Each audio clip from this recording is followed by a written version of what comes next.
আমি একটি হাদিসের প্রেমে পড়ে গেছি।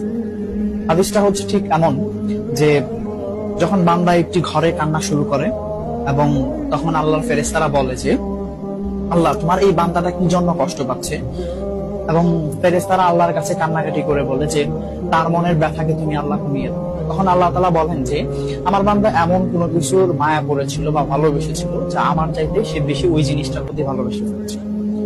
আমি আমার বান্দার কষ্ট আমি বুঝি এবং আমি দুঃখী মানুষের মানে ভগ্ন হৃদয়ের মানুষের কাছাকাছি অবস্থান করি।